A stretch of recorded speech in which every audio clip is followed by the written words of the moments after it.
నమస్కారం NSTV news కి స్వాగతం. నా పేరు సంధ్య. ముందుగా వార్తల్లోని ముఖ్యాంశాలు. రైతులను అన్ని విధాల ఈ కాంగ్రెస్ ప్రభుత్వం మోసం చేసిందని బీజేపీ నేత ఎమ్మెల్యే ఏలేటి మహేశ్వరరెడ్డి ఆదిలాబాద్ జిల్లా జైనాథ్ మండల కేంద్రంలో నిర్వహించిన రైతు పోరు బాట కార్యక్రమంలో అన్నారు. ఎన్నికలకు ముందు అనేక హామీలు ఇచ్చి వాటిని నీరుగార్చే ప్రయత్నం చేస్తున్నారని మండిపడ్డారు. వరంగల్ డిక్లరేషన్లో సైతం రైతులకు ఇచ్చిన అనేక హామీలు ఈ ప్రభుత్వం అమలు చేయడం లేదని అన్నారు. 500 రూపాయల సబ్సిడీ కానివ్వండి, లేకుంటే గిట్టుబాటు ధర కానివ్వండి, లేకుంటే రైతులకు రావాల్సినటువంటి రైతు బంధు కానివ్వండి, రైతులకు పెట్టుకున్నటువంటి దరఖాస్తులన్నీ ముఖ్యమంత్రి గారికి పంపించడమే కాకుండా అసెంబ్లీ సాక్షిగా మేము భారతీయ జనతా పార్టీ శాసనసభ్యులు అందరం కలిసి రైతన్న పక్షాన గొంతుకై రైతుల పక్షాన నిలబడి ఖచ్చితంగా ముఖ్యమంత్రి నిలదీస్తామని తెలియజేసుకుంటూ ఈ అవకాశం ఇచ్చిన ప్రతి ఒక్కరికి కూడా పేరు పేరున రైతులకు వెంటనే పెట్టుబడి సాయం అందజేయాలని మొదటి డిమాండు, అర్హులైనటువంటి రైతులకు సంపూర్ణ రుణమాఫీ చేయాలనేది రెండో డిమాండు, వచ్చే వానాకాల సీజన్ నుంచి అయినా పంట బీమా పథకాన్ని అమలు చేయాలని, ఫసల్ బీమా కార్యక్రమాన్ని వెంటనే అమలు చేసి అకాల వర్షంతో వచ్చేటువంటి నష్టాలను ప్రభుత్వమే ఆదుకోవాలని, రైతుల్ని ఆదుకోవాలని, రైతుల్ని కాపాడాలని భారతీయ జనతా పార్టీ రైతుల పక్షాన డిమాండ్ చేస్తూ ఈ అవకాశం ఇచ్చిన అందరికీ కూడా ధన్యవాదాలు తెలియజేసుకుంటూ భారత్ మాతాకి. కేవలం ఢిల్లీకి మూటలు ముడపదందుకు, ఢిల్లీకి మూటలు మోయేందుకు మాత్రమే ఉన్నవా రేవంత్ రెడ్డి? మరి ఇక్కడ రైతులకు ఇచ్చినటువంటి అనేకమైనటువంటి హామీలు మర్చిపోయినవా అని అడుగుతున్నాం. ఒకవైపు రైతులకు, మరొక వైపు రైతు కూలీల కోసం కూడా ప్రతి సంవత్సరం 12,000 రూపాయలు ఇస్తాను, కౌలు రైతులకు రైతు బంధు ఇస్తాను, కౌలు రైతులకు ఆదుకుంటా అని చెప్పినాం. కౌలు రైతుల్ని మర్చిపోతుంది, రైతన్నలను మర్చిపోతుంది, రైతు కూలీలను మర్చిపోతుంది. ఈరోజు కేవలం డబ్బు ఎక్కడ ఉన్నదో, కమిషన్లు ఎక్కడ ఉన్నాయో, భూములు ఎక్కడ ఉన్నాయో వాటి వెనుక ఈరోజు వేట చేస్తా ఉన్నావు. కానీ ఈరోజు మా రైతులకు ఇచ్చినటువంటి మాటలు మాత్రం పూర్తిగా మర్చిపోతుంది. నేను అడుగుతా ఉన్నా నీ వేదిక ద్వారా, రేవంత్ రెడ్డి నువ్వు ఇచ్చినటువంటి అనేకమైనటువంటి హామీలు మర్చిపోవడమే కాకుండా ఈరోజు కొత్త బూటకం పెట్టుకుంటుంది ప్రజాపాలనట. ఈ 99 రోజులు ఈ రాష్ట్రంలో ప్రజాపాలన పేరు మీద మళ్ళొకసారి ప్రజల్లోకి వెళ్తాడట. నేను అడుగుతా ఉన్నాను రేవంత్ రెడ్డి గారిని, ఈరోజు ప్రజాపాలన కోసం ఎన్ని డబ్బులు కేటాయించరు, గ్రామాల్లో పోయేసి ఏ అభివృద్ధి కార్యక్రమాన్ని నువ్వు చేయడానికి ముందుకు వస్తా ఉన్నావో సమాధానం చెప్పాలని అడుగుతా ఉన్నాను. నిజంగా నీకు దమ్ము ధైర్యం ఉంటే ఈ 99 రోజులు మీ ఎమ్మెల్యేలందరూ కూడా ఈ ప్రజాపాలనలో పార్టిసిపేట్ చేసే దమ్మునదా అని సభ ద్వారా అడుగుతా ఉన్నాను. ప్రజల్లోకి వెళ్ళేటువంటి కనీస ధైర్యం కూడా ఈరోజు కాంగ్రెస్ ఎమ్మెల్యేలకు లేదు. ఎందుకంటే ఏ ఊరికి వెళ్ళినా సమస్యలు ఉన్నాయి. ఈరోజు ఇస్తామన్నటువంటి హామీలు అమలు చేయలే.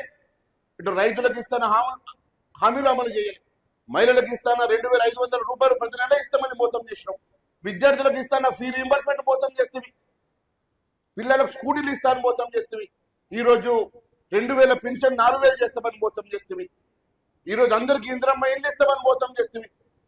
అన్ని రకాలుగా అన్ని వర్గాల ప్రజానీకానికి మోసం చేసి ఈరోజు గ్రామాలలో కనీసం పారిశుద్ధ్యత కూడా కనీసం క్లీన్ చేసడానికి డబ్బులు ఇవ్వని, గతంలో మాజీ సర్పంచులు పెట్టినటువంటి అనేకమైనటువంటి పెట్టుబడులు, వాళ్ళు చేసినటువంటి బిల్లులు కూడా ఈరోజు పెండింగ్ లో ఉంటే ఆ బిల్లులు కూడా క్లియర్ చేసినటువంటి దద్దమ్మ ఈరోజు ఈ ముఖ్యమంత్రి కారణాలు అడుగుతా ఉన్నారు. ఈరోజు ఏ గ్రామం పోయినా సమస్యలు ఉన్నాయి. ఈ సమస్యలు పరిష్కారం కావని ఈ గ్రామాల్లోకి వెళ్తే ఎమ్మెల్యేలు నిలదీస్తారని భయపడి ఈరోజు కాంగ్రెస్ ఎమ్మెల్యేలు గ్రామాలకు వెళ్ళడానికి కూడా భయపడే పరిస్థితి ఉన్నది.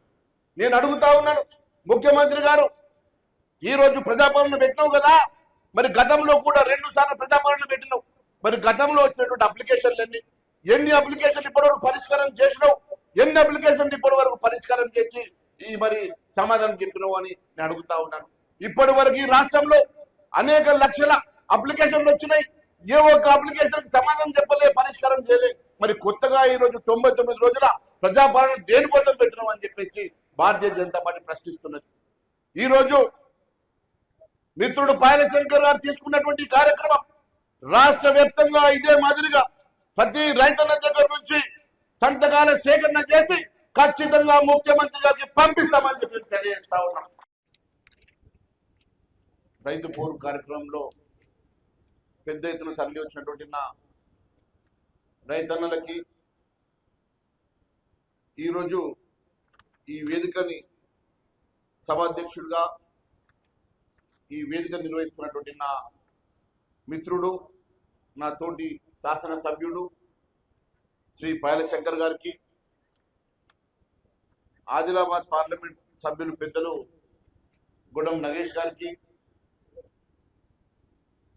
అన్న ముదోల్ శాసనసభ్యులు పెద్దలు రామారావు పటేల్ గారికి, నిజామాబాద్ శాసనసభ్యులు పెద్దలు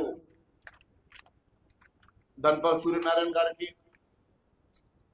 కిసాన్ మోర్చా రాష్ట్ర అధ్యక్షులు బస్వ లక్ష్మణ నరసయ్య గారికి, అదే మాదిరిగా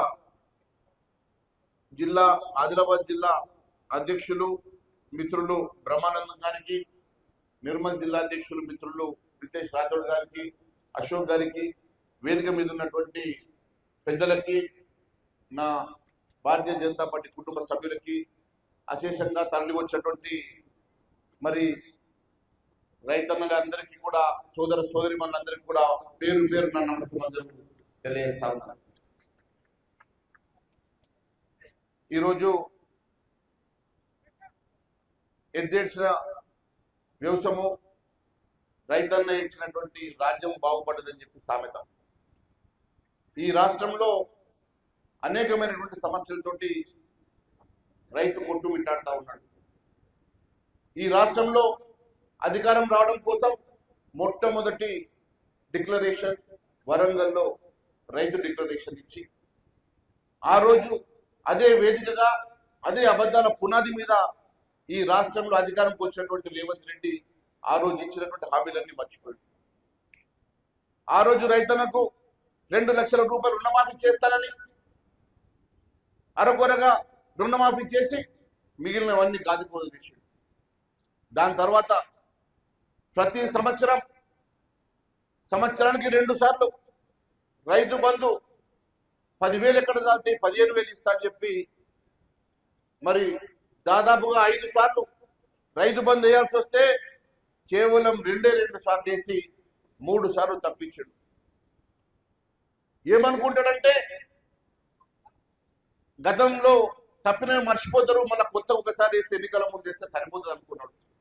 మొన్న మున్సిపల్ ఎన్నికలు కాగానే మళ్ళీ రైతు బంధు చేస్తా ఎంపీటీసీ జెడ్పీటీసీ ఎన్నికలు పోదాం అనుకున్నాడు.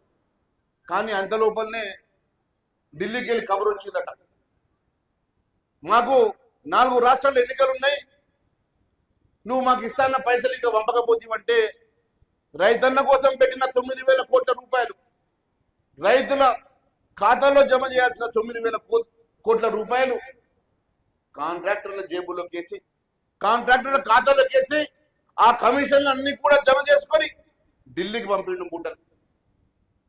మొన్న అందరి సమక్షంలో ముఖ్యమంత్రి రేవంత్ రెడ్డి చెప్తాడు, మా గాంధీ కుటుంబం పేద కుటుంబం, మా గాంధీ కుటుంబంకి తలా చెయ్యేస్తే 1000 కోట్లు జమ చేసుడు కష్టమా అన్నాడు. అన్నట్టుగానే ఈ 9,000 కోట్లు రైతులకు ఇవ్వాల్సిన 9,000 కోట్లు కాంట్రాక్టర్లకు ఇచ్చి 1000 కోట్లు జమ చేసి మొన్న రాహుల్ గాంధీ తోటి ఫ్లైట్ లో ఢిల్లీకి పంపిన మాట వాస్తవం కాదా అని అడుగుతా